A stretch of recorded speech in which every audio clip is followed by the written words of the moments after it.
What's up, everybody? Welcome back to a brand new episode of the One Set Podcast. My name is Anthony Irvin. I'm here with my buddy, Jim Green. What's up, man? Not much, man. I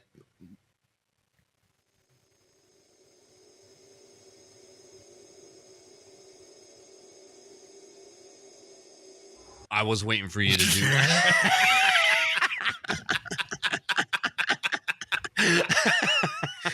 That's it. Everybody have a nice week. See ya. Yeah. We're out of here. What's up, everybody? My name is Anthony Irvin. You beat yourself? Yeah, CB myself. Yeah. Okay. I'm Jim Green. Don't even need to hit a traffic light. Okay, good. Welcome to One Set. Have you ever wanted to start your podcast but didn't know where to start? The One Set Bros are here to talk to you about Zencastr. Zencastr is the ultimate base podcasting solution and now the all-in-one podcasting platform, making podcasting easy. They've sure made it easy for us to be able to record our podcast and our episodes every week for you guys. Once you've set up your account, you're simply one click away from recording a high-quality podcast with studio-quality sound and up to 4K video with your guests. My personal favorite feature is their multi-layered backups, which ensure our recordings are always in the highest quality, even during unstable web connections. And if you thought you needed multiple tools and services for your podcast, Zencastr's all-in-one podcasting platform allows you to create your podcast all in one place and distribute to Spotify, Apple, and other major destinations.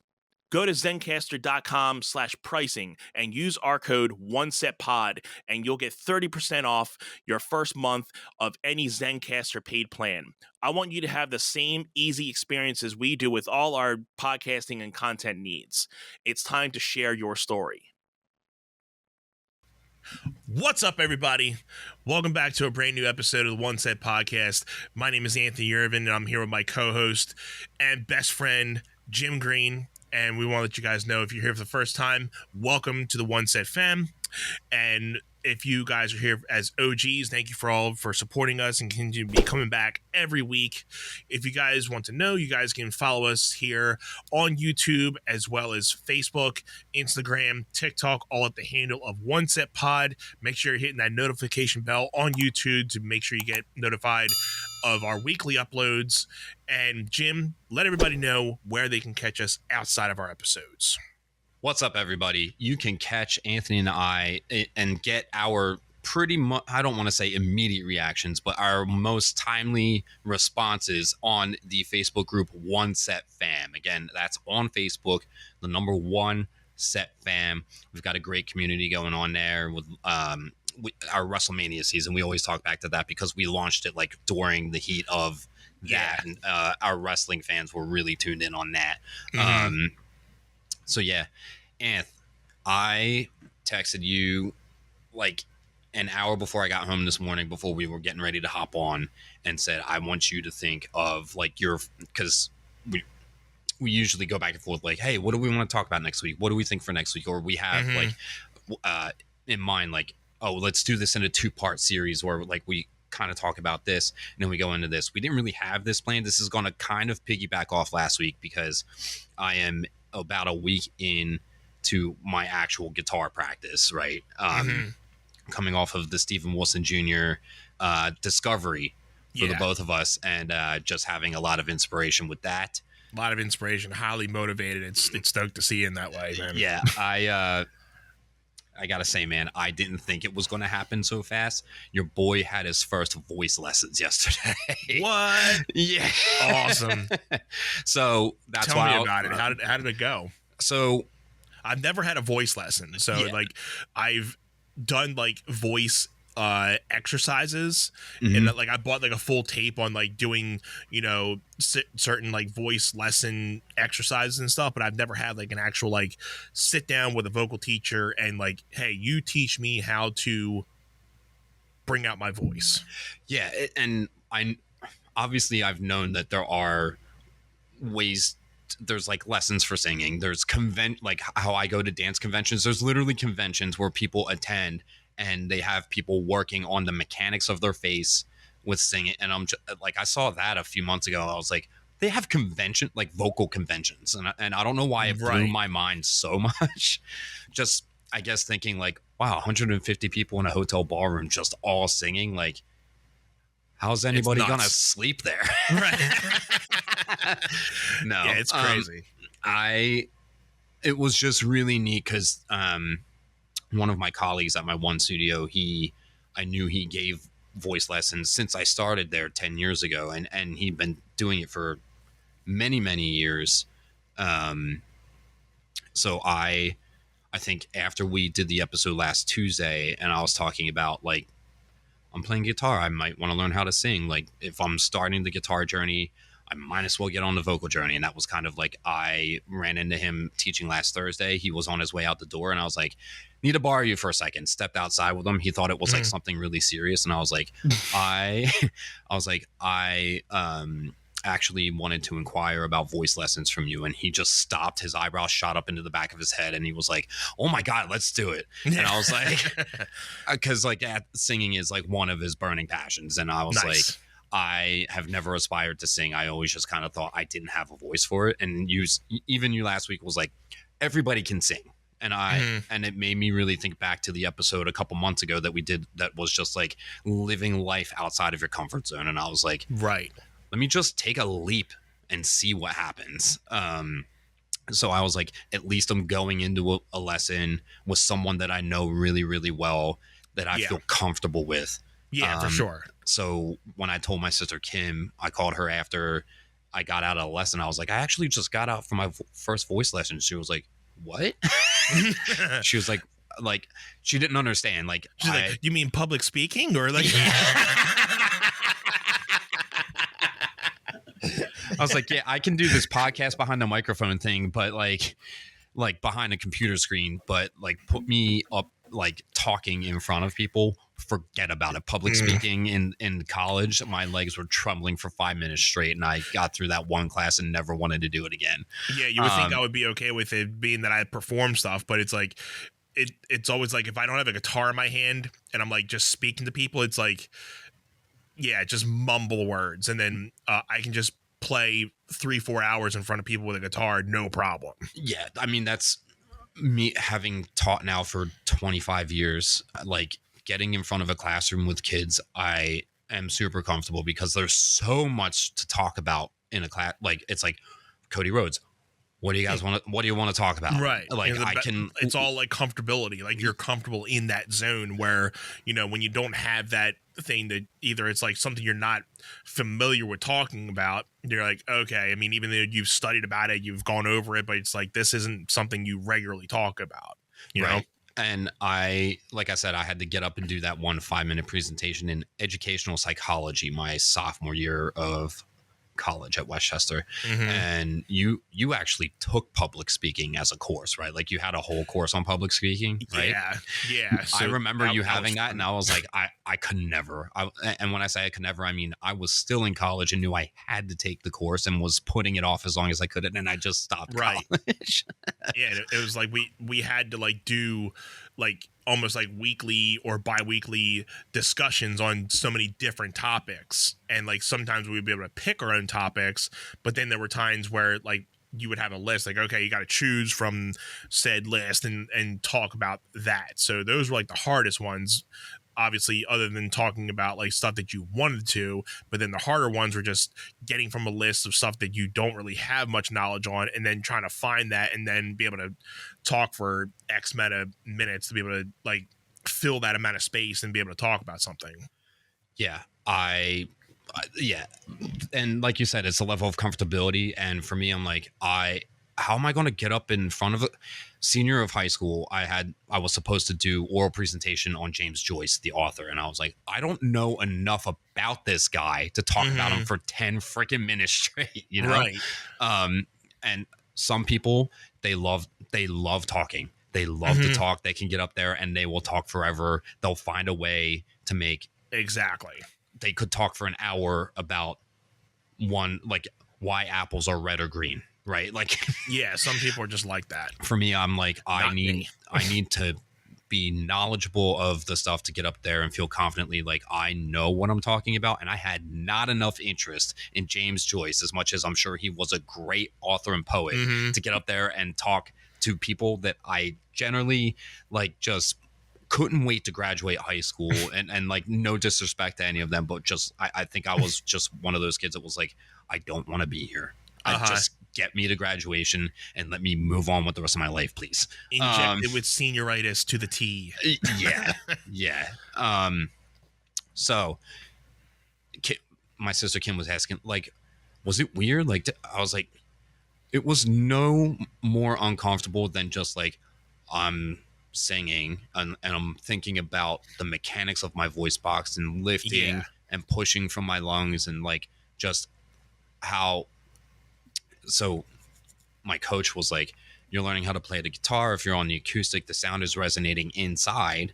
He's like, literally your lungs are pushing up, is traveling through your voice box, and your head, like the this thing that sits on your neck, your your mouth and your nose, and how all of that is like adjusted and appropriated is how the noise is manipulated. And it's just interesting to think, even just sitting here talking right now and thinking like, oh, I'm just generally speaking, like I've never really overthought or really zeroed in on like, how am I speaking right now, and like what just tones the mechanics and stuff. of it, everything. It's so bizarre. I don't like talking, which is like odd that I do podcasts, and why I was like, I think that we could do this thing.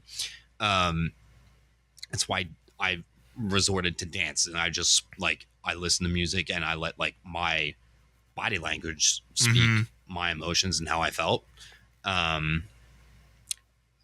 So I told him, I was like, I am learning the guitar and I want to be able to get up and play with my best friend at some point.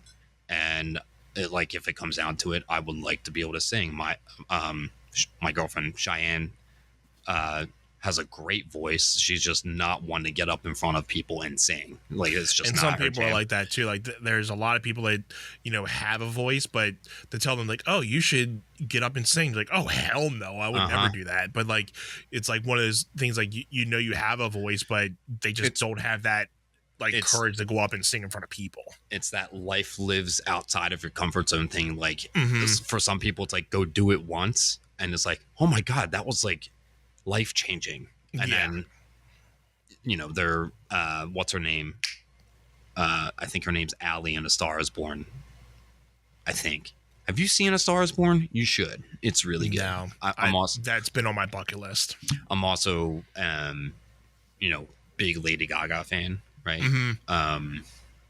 Just her music was big in the dance scene as I was entering my like elevating artistry choreography phase of my life. So like, I definitely worked with a lot of her stuff. And she's a girl that can actually really sing, versus like a lot of like the theatrical stuff that she did that almost kind of like overshadowed her vocals.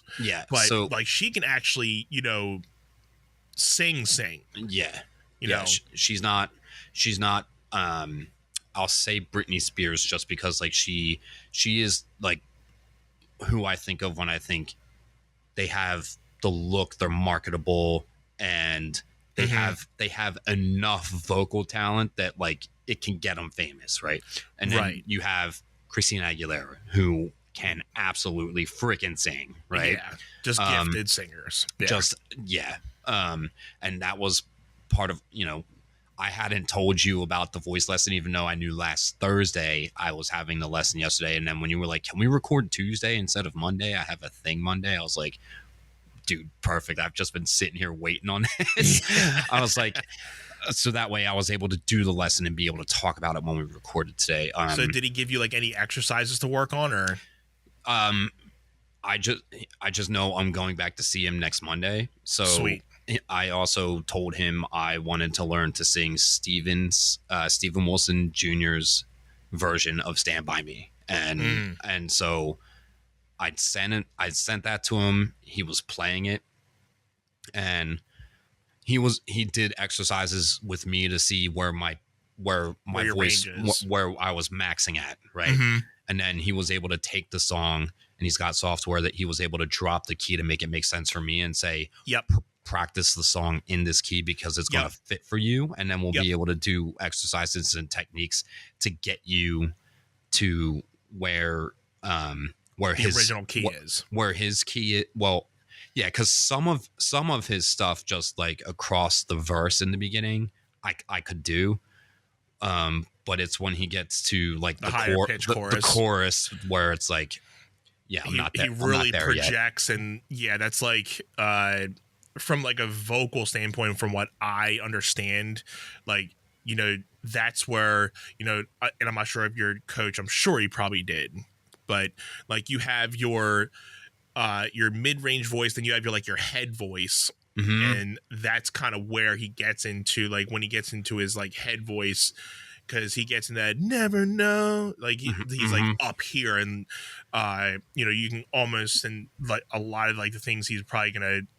eventually mention is about like your larynx, like trying to keep that down. That's like the hardest thing that I was like trying to like kind of comprehend, because if you touch your larynx when you're talking really low, your larynx shoots down. When you're talking really high, it goes up. It actually lifts. So when your larynx goes up really high, it's almost like really clamping your vocal cords. Yep. He said that too. It's like putting a kink in your vocal so cords. like that's when you like how I really struggled with, like, was putting strain on my voice. So it's like, and that comes with also learning your range and knowing like where your max is, where your lowest is. So like with my voice, like I'm obviously not a soprano, I'm more of like baritone voice. Yep. But I can get I never really, I haven't found like where my top note that I can hit.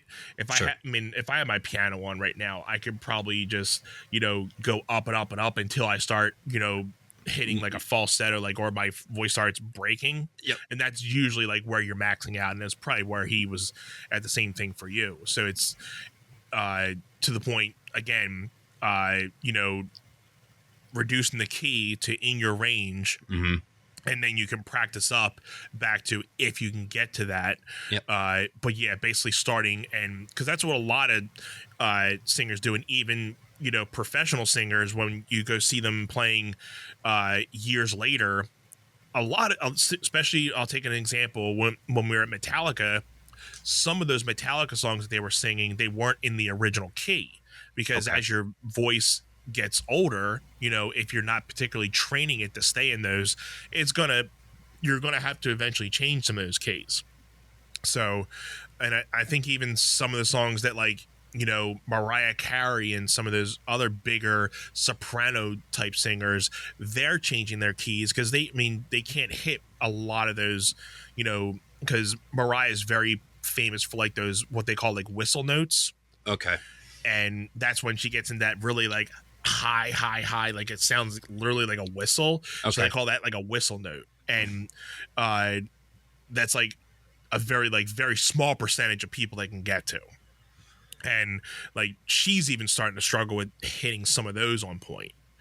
And I've always been very envious of people who can like really like just wow people with their voices, because again, I've always told you, like, I am not like a terrific singer.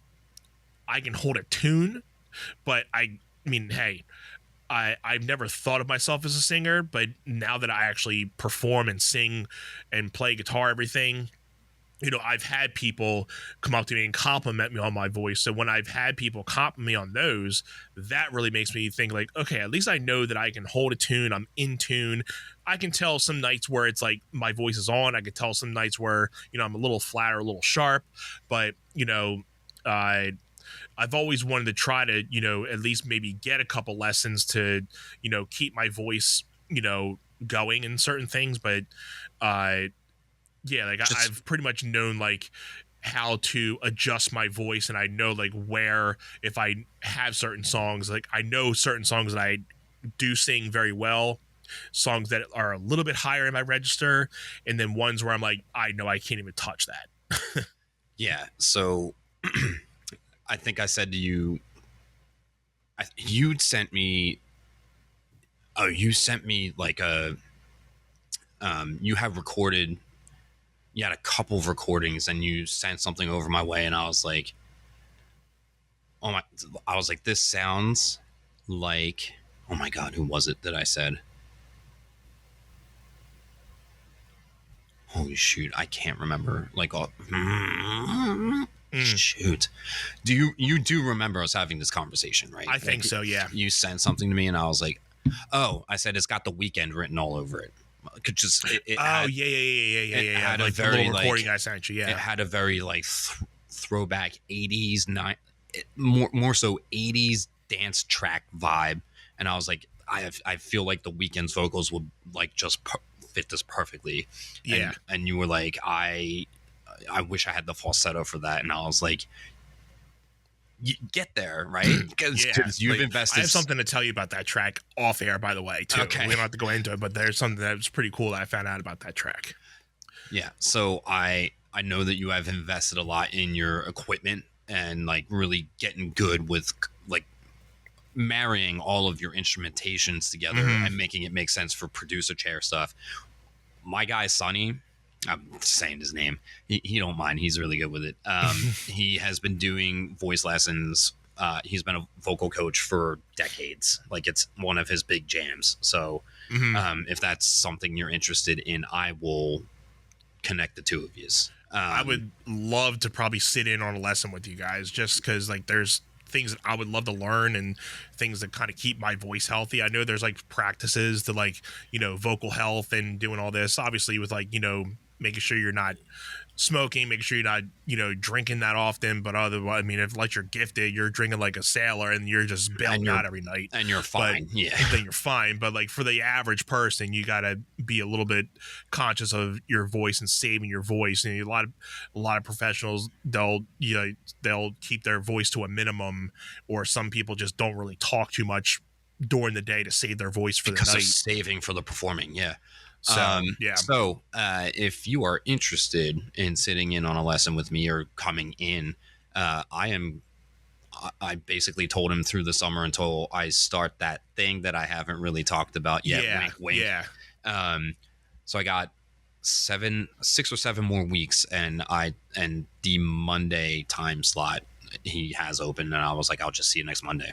So we'll talk about it and see if we can get you in there on a Monday. Again, if you just want to come in and watch me sing, that's totally fine. I did tell him that you had a show on November 1st, and that if it's something that like after 6 weeks of lessons, getting towards the end of the summer before I start that thing and my schedule gets tight, at which point I could probably run down and see him on the weekends. He's not far from where I live. So I will probably still try to keep weekly lessons going with him. I was like, I'd love to get up there and sing with, like, I was like, end goal is to get up there and play the guitar with my best friend. But I want to fine tune my playing before I get up and play guitar in front of people. But if like my voice is in a decent spot, I'm like, why not just like get outside of my comfort zone again? And that's not anything that you have to say yay or nay to, but no, I feel it's like once you like find your voice in it, I honestly think I didn't even find my voice with playing my own music. It was playing other people's music, because like you find like the keys that you like, where your voice is like comfortable with, and then like there's obviously a lot of guys that, like, just namely like Steven Wilson, like he has that like very like closed mouth, but he projects like so much. And then there's people that have like very wide open mouth, like they're projecting and everything. So everybody has like their own techniques, but it's like what works for them. So obviously for him, he just found that, and knowing that like he could project doing that way. So it's like once you find how to like really hit those notes the way you can, then it's like, okay, then just perfecting it from there. Yep. And then like in your setting where it's like covers, it's the song, the lyrics, which for me, I know we've talked about this on here. I told my voice coach this yesterday. Sonny is his name. I've already said it. I came in, I was like, I want to sing Stand By Me, Stephen Wilson Jr.'s version. And he's adjusting to my key, where I'm at. Yeah. And he's like, all right, so let's practice. And I was like, I kind of know the words to this song. I was like, yeah, I like when they put you on the spot, like, okay, sing the song. Like, I'm like, hold on a second. Oh, wait a minute. Like, father, son. That's about it. Yeah, so he had the sheet music printed out for me already, actually. So I was kind of following along with that, and we got through the first verse, because the chorus is where like the higher pitch comes in. He's like, yeah, we'll get you there in time with some practice, and because it seems like it's like probably hitting that like the octave of that, like he's staying within that register, but then he goes up into that next octave. Yeah, just a little bit, and I'm not quite there. I think he dropped one or two for me to practice that comfortably now. He was talking about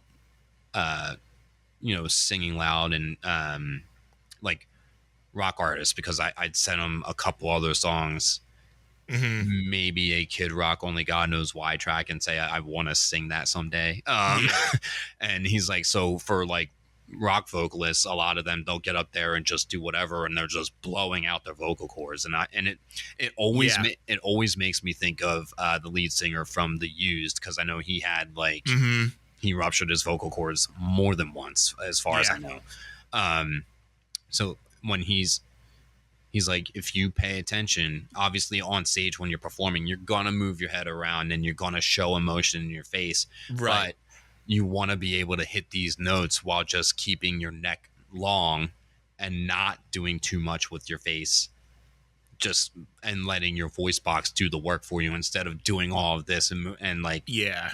So technique and things like that it's fun, because I'm trying to learn guitar, and I'm trying to like really focus on sound clarity, but also speed. And we were talking about this before recording, and it's like, I'm not going to get speed and clarity at the same time. So it's like, I have to manage time where I'm focusing on just one and then just the other. And then eventually they'll marry together, and I'll pick up speed and good sound quality. And yeah.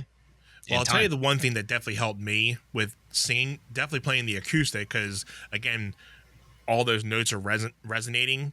So, and when you hit that root note, so like, take for example, when you're hitting an E chord and you're hitting that E note, the root note of the E chord, you can just, sing that note, and then kind of just know where, your voice is, because sometimes you'll hit it, you'll be a little flat, you'll be a little sharp, but once you kind of know you're right on tune, then you can go to another chord, find that root note, and just start singing up to get within that. And then that's how you find like little melodies within those. And then you can, once you like find little melodies on the guitar, then you try to sing those melodies, and then you're knowing how to sing in tune with those. So it's like little gravitational things that kind of help you, because the electric, it's kind of harder to do it on electric, but the acoustic, you'll hear everything. So learning to sing within those chords, knowing your roots and everything, and then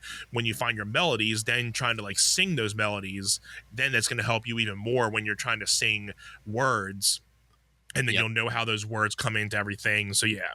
So when I first mentioned it to Sonny that I'm, guitar, like learning guitar, he's like, on a scale of like 1 to 10, being like 1 being very much beginner and 10 you're seasoned, where are you at with the guitar? I'm like 0.5.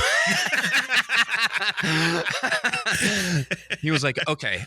I was gonna say, if you're like in that upper 6 to 10 range, bring your guitar with you so that we can make the vocals match up with the yes. I was like, I'm not there yet. And when I went in for the lesson yesterday, he was like, I love guitar. I think it's great. I never got the coordination for it. My thing is piano and keys. That's the So best way to learn for vocals. That's most of the time out of 10, and even again, and not to be elaborating a lot even more, but since learning how to play piano, I've learned that some of the songs I've been singing with the guitar, and when I sing them on piano, my voice is a little different because you get even more clarity from the piano than you do the guitar. well, So you're singing along while playing the keys, and you're like, okay, so this doesn't exactly make sense with what's happening down here, right? Yeah, so it's like now you're like almost adjusting your voice to that. Mm-hmm. But then when you go back to the guitar, you're going to be that much more in tune and in key. So yeah, it's the most vocal coaching is done on piano from what I've seen. Yeah, but you can definitely do it on guitar. But I think when you're in your vocal lessons, most of the time it's piano, because everything is just straight down the line and all your scales are straight down the line. Right. So right. So I had texted you and said, like, before, because I wanted to break that news to you on the recording, for funsies. Yeah, that's awesome, man. Yeah, I was like, think of like your favorite vocalist now. And when we jumped on before we hit the record button, I was like, your favorite vocalist, not necessarily who you think is the best vocalist. Again, when we talk about ranking our top favorite, like our favorite Limp Bizkit songs, it's not the ones we think are the best. It's the ones that are like our favorite, like our preference, right? You drew up a list. I was out running errands this morning, and I got home and I was like, I don't have a list drafted up, but I definitely have a few in the top of my head that I'm like, when I think of really good singers, bam.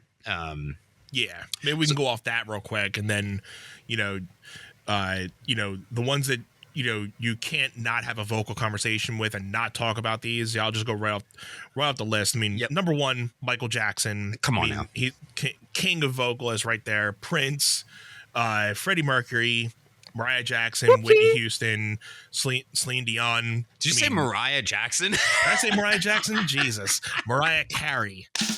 Woo! I love that. Mariah Carey. There we go. Mariah Jackson. Who dat? Whitney Houston and Celine Dion. I mean, that's a motherboard of that is vocalists right there. You are 100%.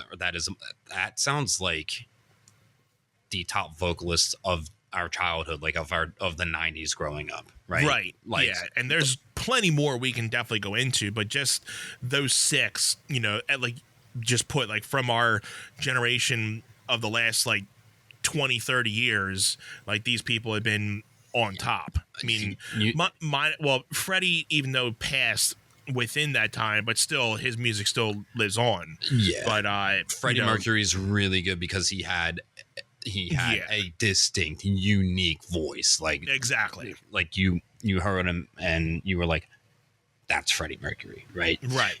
And Michael Jackson is the same way. You hear his voice, he doesn't. There's not a lot of people that sound like Michael Jackson, right? Yeah. Like, and most of these, and you don't always want to say gifted, but a lot of these artists and singers just have a gift for like almost just perfect pitch, and they just know where they need to be. So it's, if anybody has, I've never been able to see any of these vocalists before, but whoever has been able to is like, can pretty much talk on the fact that they seem probably one of the best shows they've ever seen. Yeah. It's so weird. Like for me that like I said, as a dancer and a lot of the majority of my work that I've choreographed like competitive projects for are in the hip hop department. Yeah. So vocals aren't necessarily the front runner of the priority of or the beef of what you're hearing. A lot of it is the beat, right?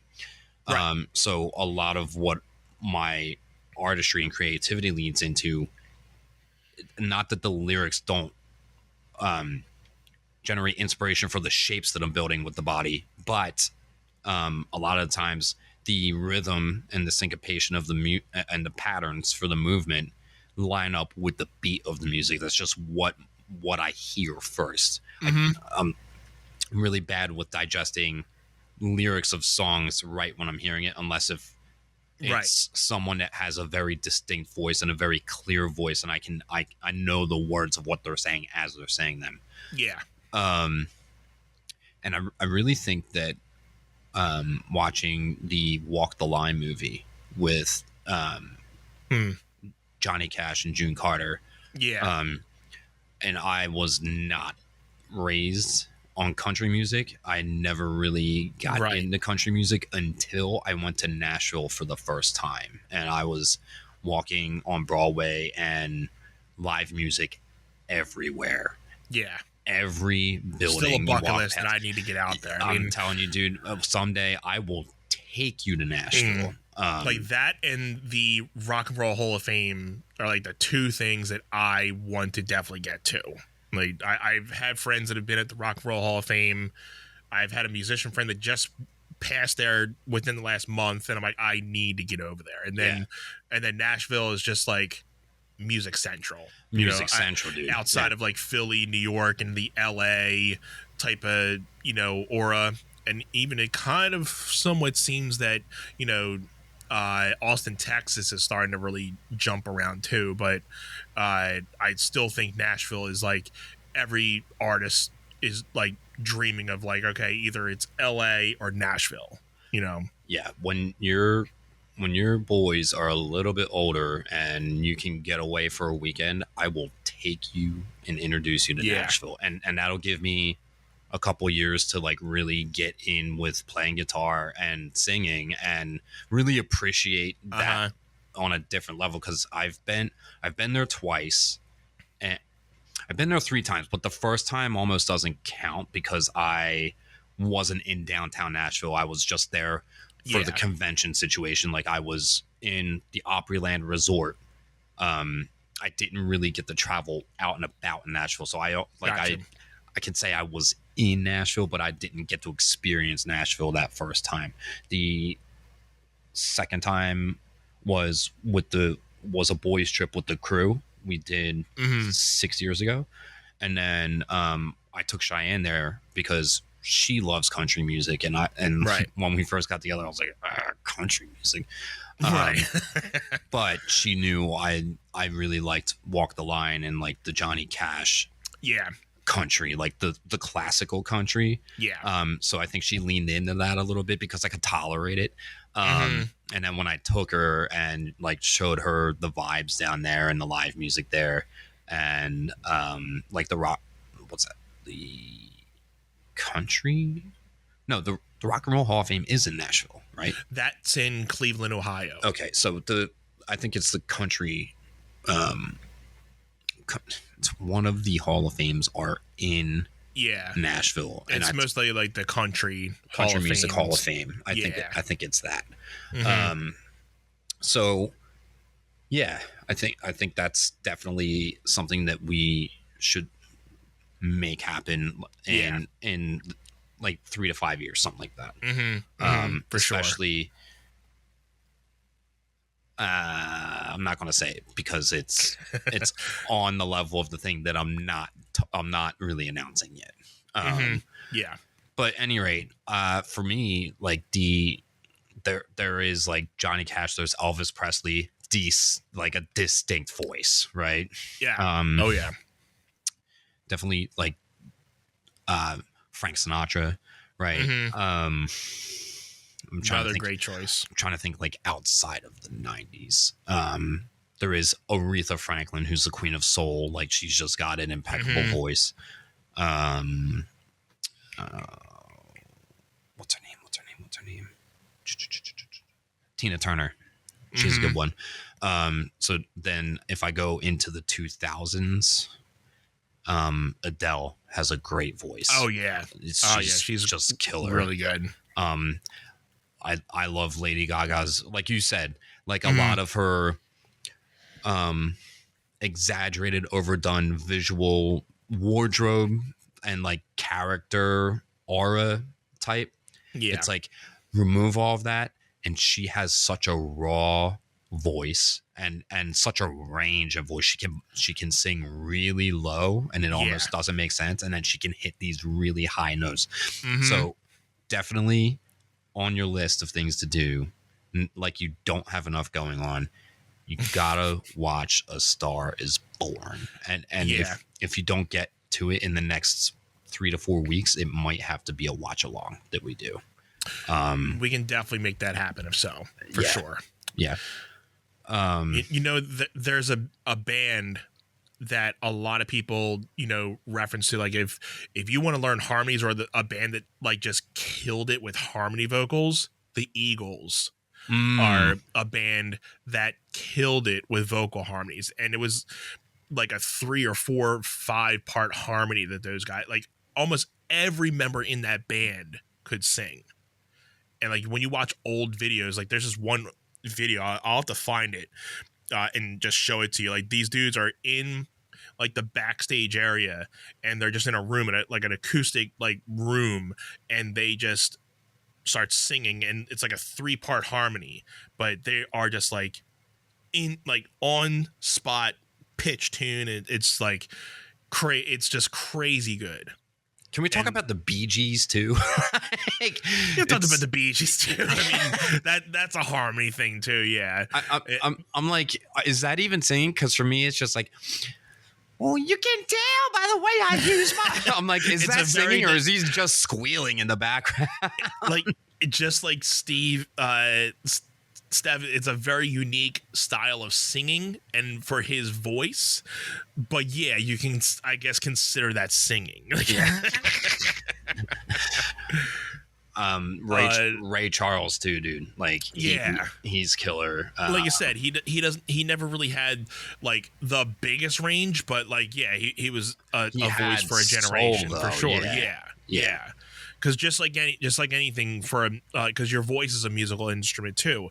It's one thing if you're just singing the notes and singing, but then when you're putting your heart and soul into it, the emphasis into it, like the vibrato, the length of being able to project something, that's where you get the character and the creativity. And just like how we talked a couple episodes ago about, it's one thing playing guitar, but adding like you're digging into those notes.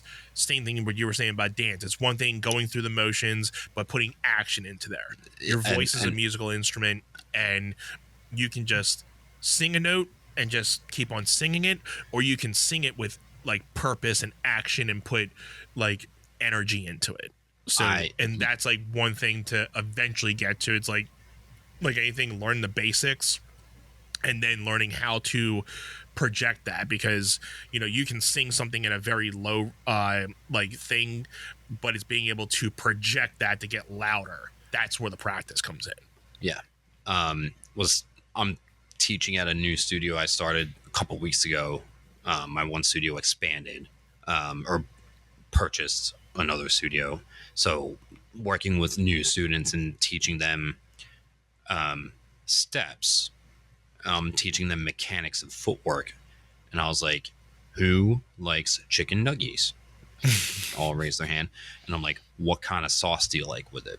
So we're talking about personal preferences for sauces and flavors. And I was like, so we can do this step mechanically this way, or we can throw this dynamic on it or this dynamic on it and do it really strong and powerful, or we can do it really fluid and free.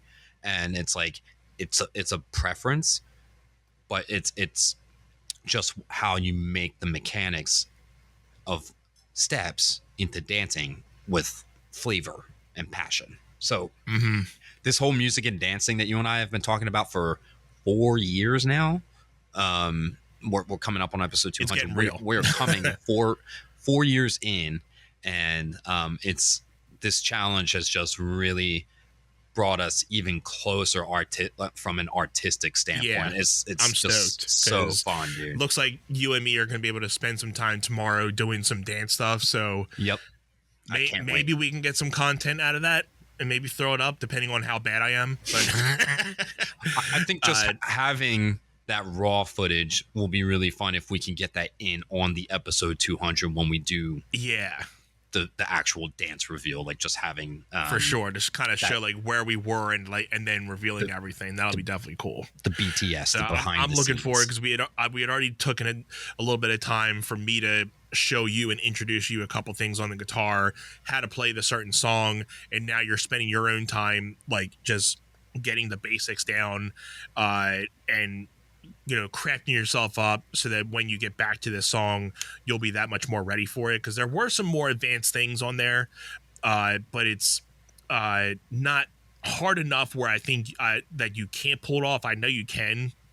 But it's good that we still have enough time where you can get down the basics and get those down, and then we can like push harder into perfecting everything. And I think the same thing on my end. Like it'll be good that we can get like the basics down of everything, and then we can start talking about the advanced techniques. So I'm looking forward to like starting this thing tomorrow and getting like some little nuances started tomorrow. Yeah, dude. This is episode 184 that we're on right now, so we are 16 episodes away from 200. Yeah. So if we take the weekend before episode 200 is scheduled to drop, we have 15 weeks to get it in, to get it all done. It's a lot of time, but not a lot of time in the same aspect. So yeah, it's kind of like we gotta, like I said, I was like, I gotta get on learning how to play. Mhm. I think that you're gonna be all right with learning dance steps, and it's gonna be a matter of how good do you want to be when we film. Right. So it like memorizing the sequence of movement and getting into character for that Thriller dance breakdown. It's a matter of, do you want to be like, all right, like they do flash mobs of the Thriller dance around Halloween in different parts of the country. Right. So like people do just learn the steps, and it's a matter of how hard, like what kind of flavor do you want to throw on these Right. steps. That's going to be really up to you, and how much time that you can put into your practice, and how much of the nuances that you want to really man, I'm lean stoked. into. Yeah, it's going to be so much fun. Let's wrap this one up, Anthony. It's Yeah, let's get another outta fun here. one. I know it was just like, think of your favorite vocalist, and I was like, I'm going to drop this bomb on him. I'm so stoked. That was a great bomb. I loved it. Yeah, man, me too. We're definitely going to talk more about that for sure. Like I said, maybe I'll have to jump in on a session with you just to Come on down with me. Yep. yeah. So we'll definitely try to make that happen. But guys, thank you all for tuning in. If you're here for the first time, welcome all our OGs, and shout outs to the One Set Fam. Thank you all for tuning in. Again, my name is Anthony Irvin, here with my buddy Jim Green. Make sure you guys are checking us out on Facebook, Instagram, TikTok, and right here on YouTube. Hit that notification bell to make sure you get notified on our weekly uploads. Make sure you follow us at One Set Pod. We have merch. We have a Gmail at onesetpod@gmail.com. Make sure you check out our Patreon, and just tell a friend. If you're here for the first time, you liked our content, make sure you tell a friend and follow us and be on that journey. And one more thing, Jim, tell everybody where they can hang out with us outside of our episodes. That is the Facebook group, One Set Fam. That's the number One Set Fam. Thank you all so much. I'm just so inspired by this whole living outside of the boxing, because I've been not that I've been living a stale life, but I've been kind of in a place where I was just kind of going through the motion. So to be doing new things and inspired. Yeah, it's good that like we're taking our advice and actually putting it into real life situations instead of just like talking about it on the pod and just being like, yeah, that would be cool. Like, and now we're like actually trying to like better ourselves and like try like a couple new things and just be like, like I told you, we done 100 episodes back to back to back to back. So there's no reason why you can't stay consistent for anything for that amount of time. It's a matter of, trying something new and just being consistent. Bingo, dude. I mean, we talked about the weight loss challenge like in the early episodes of this podcast, and it's like we both kind of were in it and then kind of fell out of it. And Went back in, then went back out. So yeah. And it was in the last 3 to 6 months that I like just made some big lifestyle changes and like lost 30 pounds. And I'm like, I didn't even try to lose that weight. It's just like the changes that I made got. So I was like, if I lost that weight, why can't I get like athletic? And I'm like, why can't I learn how to play the guitar? Why can't I learn how to sing? It's like these things that I'm like, just put my mind to it. What do I have to do? And instead of it just being a great idea, pull the trigger and follow through, and then be able to reflect back and be like, hey, remember when we didn't know how to do this? Now we do. And when you learn that Thriller dance, you're going to be like, yeah, remember when I didn't know how to? I'm like, yeah, now that you learned that, we can do the other 2 routines that I had as options for you, which I remember are the Men in Black dance. And when you're ready, you'll be able to learn my butter piece that I choreographed. Nice. That's on my Instagram, and that's advanced stuff. But like when you get the mechanics down of something like Thriller, it'll be like, all right, now when I'm going to teach this to you, I choreographed this on here for this reason, and then we're channeling these transitions, and you'll be like, okay, then you'll be able to see my choreography process without watching me create something on the spot, but I'll be able to talk about why I did this because of this, because of this, because of this. And we're just going to be able to appreciate each other as artists, like just kind of knowing a little better, having a better understanding 100% of each other's craft. This is so fun. This is so cool. Man. Everybody, thank y'all. All the love to you. All the love. Until next time. It's been one set.